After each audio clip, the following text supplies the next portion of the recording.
Ok. Muy buenas tardes con todos. Es un gusto poder compartir este espacio con ustedes. Les damos la bienvenida el día de hoy a la licenciada María Gabriela Santillán, quien nos va a acompañar de parte del grupo número 9 de la Maestría en Educación Básica de la Universidad Estatal de Milagro. Bienvenida a esta entrevista académica que nos permitirá conversar, conocer y compartir nuestras opiniones.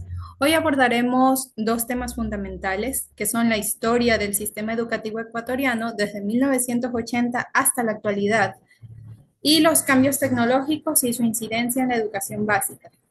Y es que el sistema educativo en nuestro país ha experimentado grandes transformaciones que han estado orientadas a mejorar la calidad y la equidad en la educación.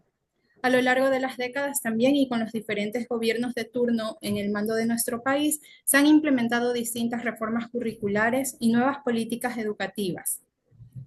En ciertos periodos también hubo una mayor inversión estatal y en cuanto al uso de la tecnología en la educación, su incorporación ha sido progresiva y ha marcado un cambio significativo en la educación básica. Con la introducción en la época de los 2000 de las computadoras y el acceso a Internet, esto ha venido incrementando y a raíz pues de la pandemia por COVID-19, el uso de las plataformas virtuales y distintos recursos digitales en general se incrementó, por lo que se ha definido la metodología de enseñanza y aprendizaje hasta la actualidad.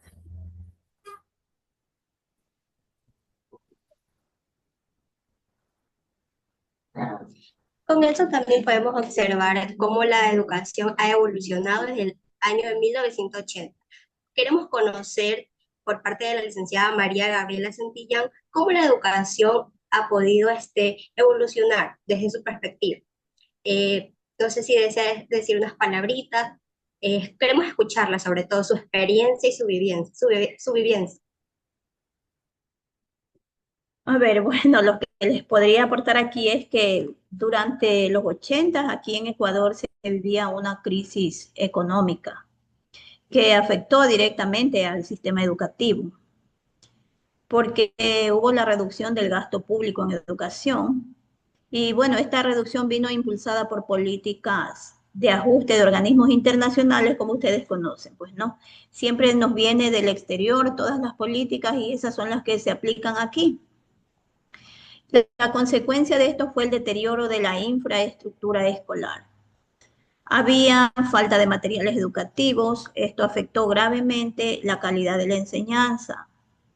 Se congelaron inclusive los salarios de los maestros. Luego se inicia un proceso de descentralización de la gestión educativa, pero sin recursos. Los gobiernos locales no aportaban los recursos. Entonces se generaron las desigualdades en el sistema educativo. Podemos decir que los cambios estructurales en la educación ecuatoriana durante los años 80 provocaron un estancamiento en la calidad educativa, aumentando esa brecha existente entre los distintos sectores sociales. Eso es lo que les puedo aportar, chicos, durante la década de los 80 en nuestro país. Como ustedes pueden analizar, no fue una buena época. Sí. Asimismo, también abordaremos, escuchándola desde su vivencia, la primera pregunta, pues no, le damos paso a nuestra compañera para poder abordar este tema. Bueno, estimada docente invitada, el día de hoy yo quisiera preguntarle cuáles fueron los principales cambios en el sistema educativo ecuatoriano. De manera general, si nos pudiera describir cómo fue en la década de los años 80 y cómo han impactado desde aquel tiempo hasta ahora esos, esos cambios, esto en la educación actual. Abordando ahí la década de los 80, ¿no? Ese tiempo. Sí, Así lo entendí, estimada de la docente. década de los 80. Sí, desde la década de los 80.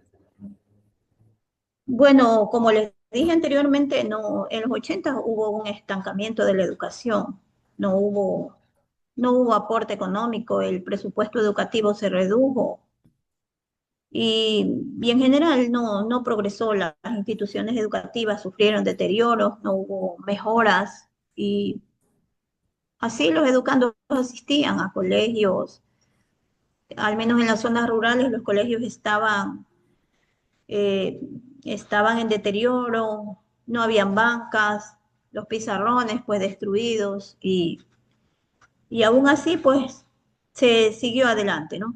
No hubo mayor aporte. Cambios, para ese tiempo la tecnología no estaba en las instituciones educativas todavía, entonces había un retroceso total en la educación. Muchas gracias, Sí. Licenciada, estimada docente. A continuación, le quisiera hacer una pregunta más respecto al tema y me gustaría conocer su perspectiva sobre qué reformas educativas se implementaron en el Ecuador en los años 2000 y cuáles fueron los objetivos más destacados. A ver, para el 2000 el Ecuador atravesaba varias reformas educativas con el objetivo de mejorar la calidad, la cobertura y la equidad del sistema educativo. Y bueno, entre estas normas destacadas están la reforma educativa de inicios del periodo del 2003 al 2006. Aquí se buscaba la modernización del sistema educativo. Estaba enmarcado en el Plan Decenal de Educación para mejorar la eficiencia administrativa y descentralizar la gestión educativa. Se incrementa el acceso a la educación básica y se profesionaliza la carrera docente mediante la evaluación y capacitación, aunque también hubo falta de financiamiento y resistencia de algunos sectores que dificultaron la implementación completa. Es decir, hubo intención de mejorar, pero sectores que apoyaban y sectores que no apoyaban, entonces no se dio paso a todo lo que se quería hacer. De ahí del 2007 al 2017 vinieron las reformas bajo el gobierno de la Revolución Ciudadana que tuvieron una visión más estructurada y dieron mayor inversión pública. Aseguraron lo que ustedes conocen como educación universal hasta el 10º año de educación básica, porque en los años anteriores, pues los niños a veces terminaban el 7º de básica y ya los padres no los mandaban a estudiar en muchos lugares. Entonces, aquí ya se hizo ley que ningún chico se podía quedar hasta 7º de básica, sino que tenía que obligatoriamente llegar a 10º año. Luego tenemos también que se trató de erradicar el analfabetismo, que sí se logró, pero ustedes han de conocer que actualmente en Ecuador sí hay sectores que todavía existe, en donde todavía existe el analfabetismo, aunque eso se viene luchando y se viene buscando erradicar desde tiempos muy antiguos aquí, ¿no? Bien, aquí también en esta reforma del 2007 al 2017 se incrementó el acceso al bachillerato y se mejoró la infraestructura escolar. Luego vino la Constitución del 2008. Aquí pues se reafirma la educación como un derecho y un deber del Estado. Se garantiza la gratuidad y la obligatoriedad hasta bachillerato.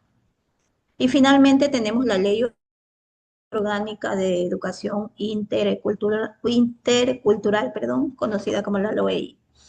En el 2011 sale esta ley. Aquí se regula el sistema educativo en base a principios de calidad, equidad e interculturalidad. Ahí pues les he hecho un poquito de resumen de todas estas reformas educativas que se han venido dando. Sí.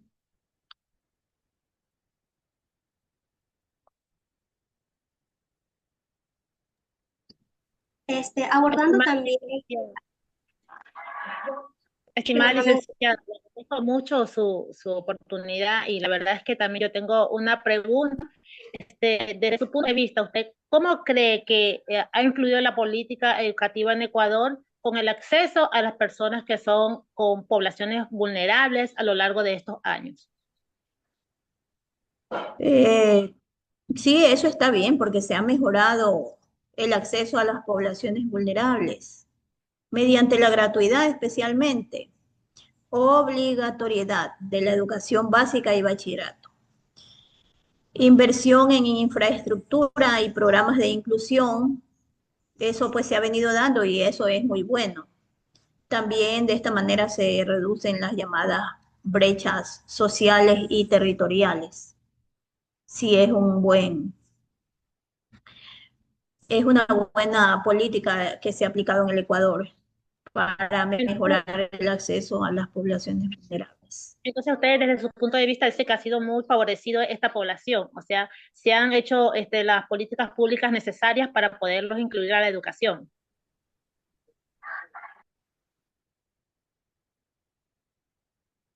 Claro, sí se han hecho las políticas y se las han aplicado, solamente que nos toca esperar que se apliquen, o sea, que no de repente se vaya a reducir el presupuesto y todo esto que se había venido logrando, pues siga adelante, que en todo caso haya apoyo de los gobiernos para que continúe, porque de esa manera es como un país progresa. Un niño educado, una persona educada tiene un pensamiento libre, tiene un pensamiento para poder decidir, para poder reflexionar, para poder cuestionar. Y muchas veces pensamos y analizamos que hay gobiernos que no quieren apoyar en el presupuesto porque no les interesa que los ciudadanos se preparen, que puedan cuestionar, sino que un ciudadano que no tiene educación no tiene tampoco esa capacidad para reclamar, para decir, bueno, esto se debe hacer. Entonces, sí está bien, esas políticas deberían continuar. Ajá.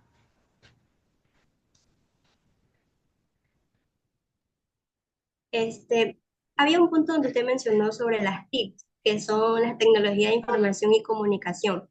Desde el año 1980, ¿cuál ha sido el papel fundamental que ha jugado dentro de ese año hasta la actualidad? Por ejemplo, hablaba sobre las políticas públicas implementadas, ¿verdad? Pero desde su perspectiva como docente, ¿cuál ha sido una que les ha favorecido en las tecnologías dentro del aula? ¿Nos puede ayudar comentando? Claro, sí, actualmente con las TIC se facilita el acceso a la información para los estudiantes.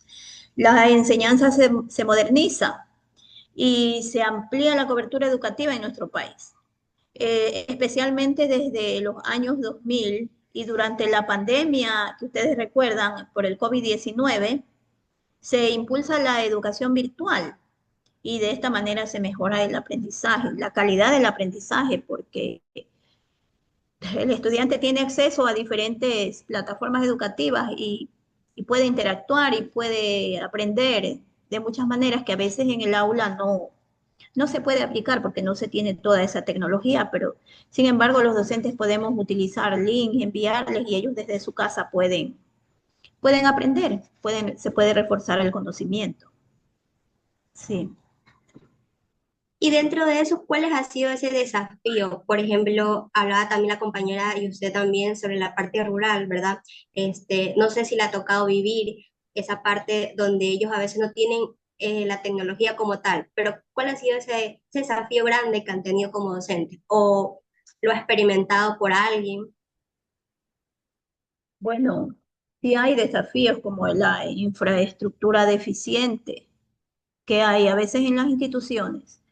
También hay la inseguridad en escuelas y colegios. Y por este motivo también hay el abandono escolar. Chicos se retiran. Pero para abordar todo esto, el gobierno implementa las medidas como el Plan Nacional por la Educación 2025, hasta el 2040 va ese plan. Y se busca mejorar la calidad educativa para garantizar el acceso equitativo a la educación. Además, se incorporan nuevas materias en el currículo. Actualmente tenemos la educación socioemocional y la educación para el desarrollo sostenible. Y todo esto se lo hace para poder fortalecer el aprendizaje integral en los estudiantes. Sí. ¿Y cómo hacen para fortalecer esos lazos entre el docente y el estudiante? Usted me menciona también que hay ese déficit del estudiante que a veces se sale, pues, por cuestiones personales, tecnología, o qué sé otras cosas más, ¿no? ¿Cómo hace el docente para sostenerlo? Más allá que el sistema nos da esa herramienta, ¿cómo hace el docente para poder sostener al estudiante dentro del aula? Ya muchas veces no se puede también a los chicos que en sus hogares a veces no tienen las herramientas tecnológicas, entonces simplemente buscamos otras metodologías para poder llegar a ellos y que también adquieran el conocimiento, porque es verdad lo que usted dice, no tienen. En la actualidad, y es una realidad, hay chicos que se están graduando de bachilleres y serán pocos, pero sí hay los casos de que muchos de ellos no saben ni prender una computadora y eso es algo que no debería haber en estos tiempos. Y yo le cuento una experiencia propia de donde yo trabajo el año pasado, los chicos, ahí es una institución de bachillerato técnico.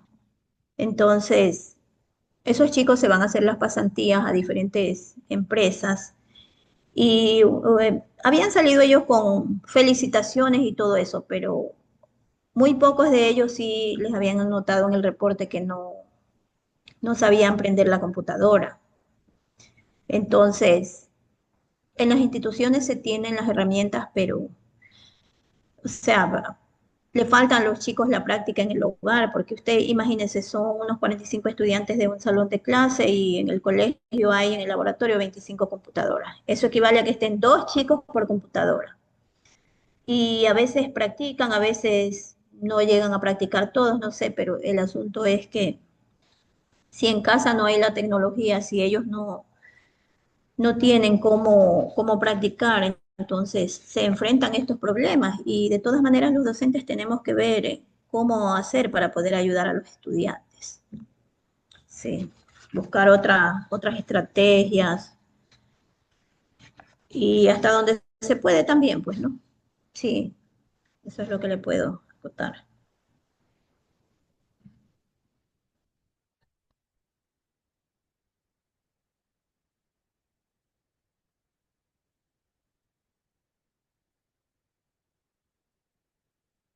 Sí, estamos. Muy bien, me gustaría poderle realizar una pregunta. Una de ellas es, ¿cuáles son los principales desafíos que enfrenta el sistema educativo básico en Ecuador para integrar efectivamente la tecnología en el aula de clase?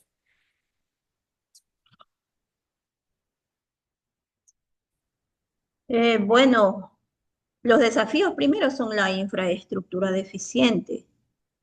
Hoy en día se ha permitido que los padres de familia cooperen en las instituciones, que, qué sé yo, que den una cuota para pagar el mantenimiento del laboratorio o por ahí al señor que hace la limpieza.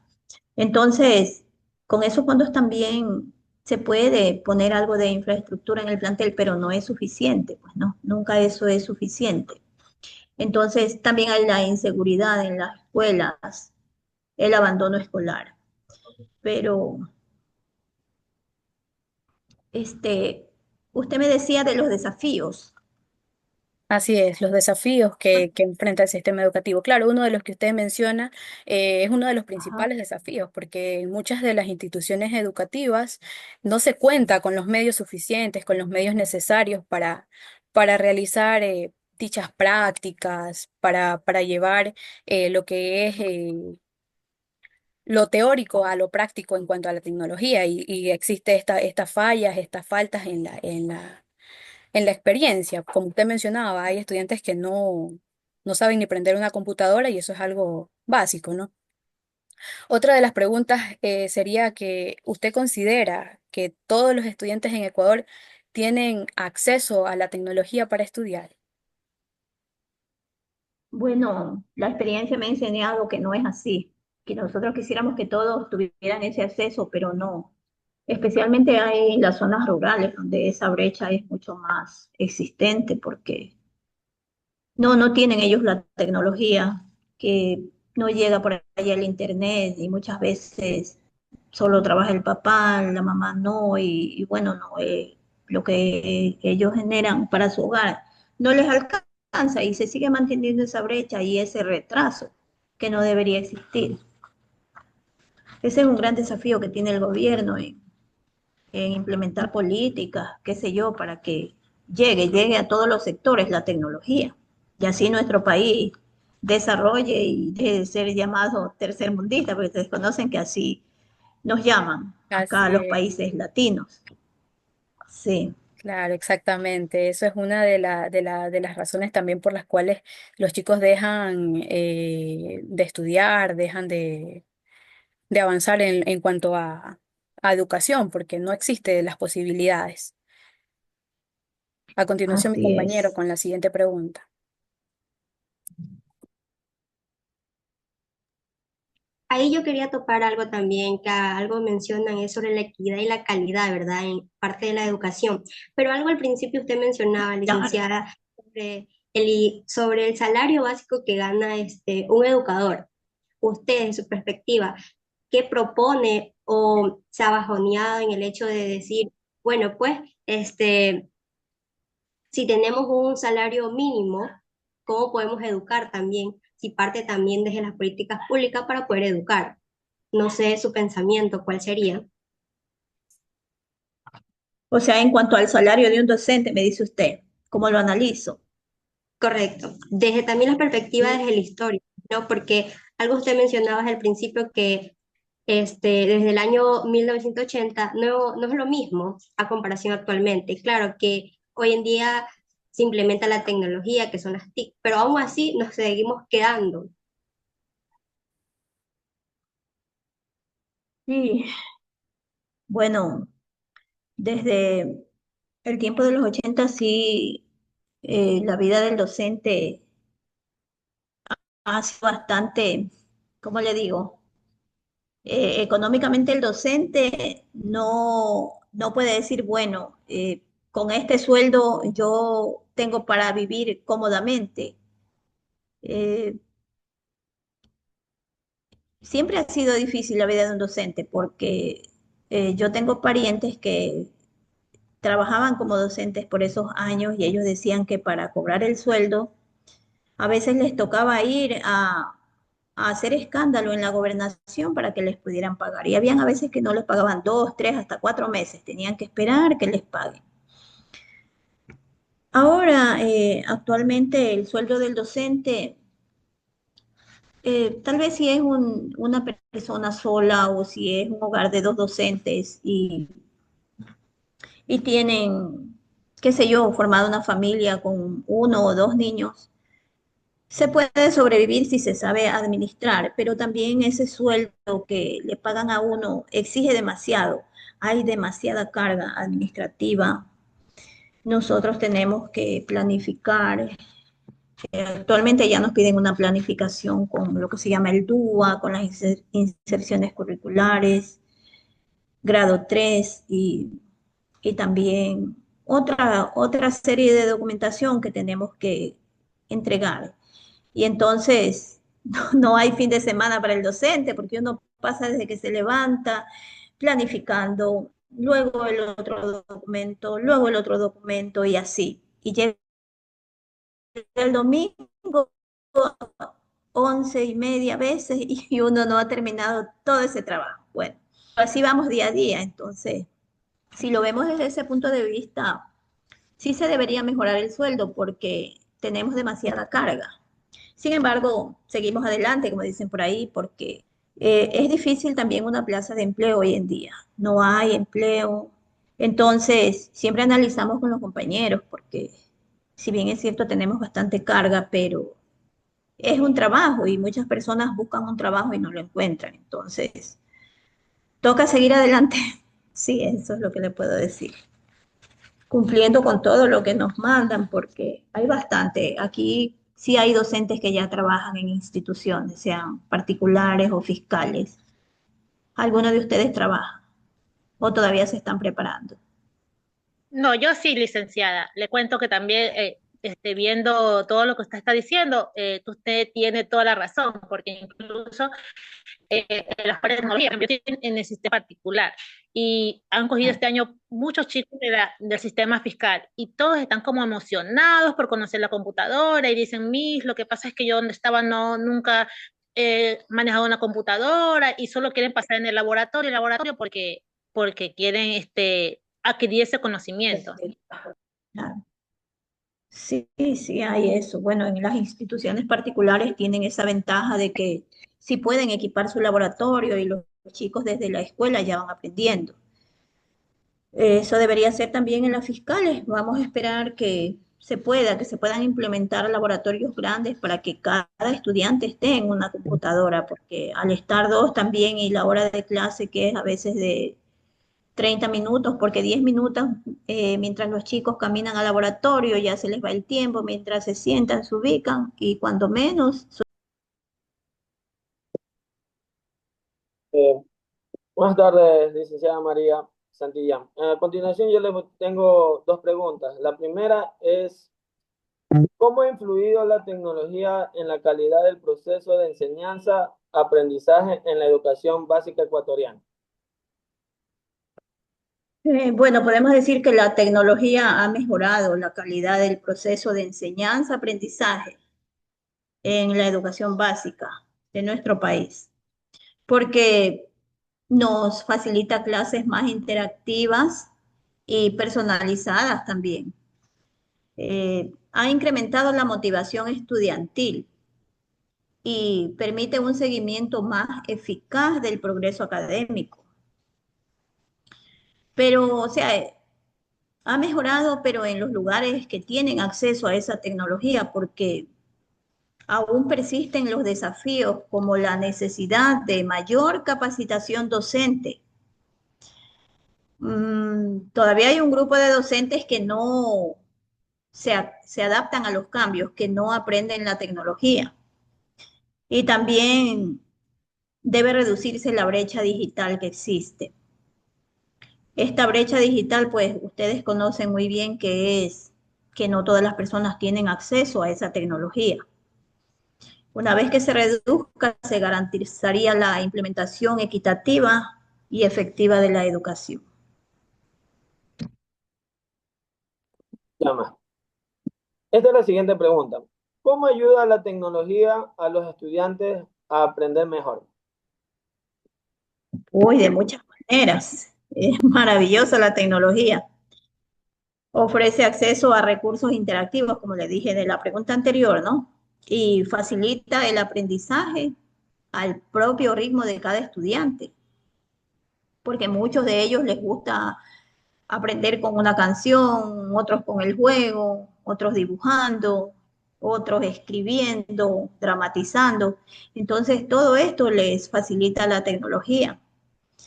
Y mejora también la comprensión mediante herramientas visuales y a la vez que son muy prácticas. Sí, chicos, eso es. Muchas gracias, maestro. Muy bien. Queremos agradecer sinceramente a la licenciada María Gabriela Santillán por compartir con nosotros su valiosa experiencia, sus conocimientos adquiridos a lo largo de más de una década dedicada a la educación, sus opiniones. Sepa usted que nos inspiran y nos recuerdan la realidad de la educación ecuatoriana, la importancia del compromiso, de la vocación y la innovación en la enseñanza.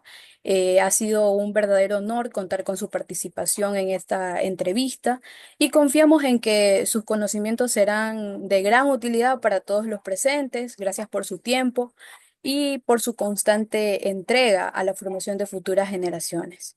Muchas gracias. Bueno, chicos, les deseo suerte y síganse preparando. Mientras yo pueda ayudarlos, pues ustedes pues, me indicarán, ¿no? Así como hicimos ahora, nos organizamos, pues si yo puedo, también estoy dispuesta a compartir un poquito de lo que, como usted dijo, he adquirido en mis años en la docencia. Pasen bien. Muchas gracias, estimada. Eh, Licenciada. Muchas gracias, licenciada. ya, joven, ustedes también, gracias.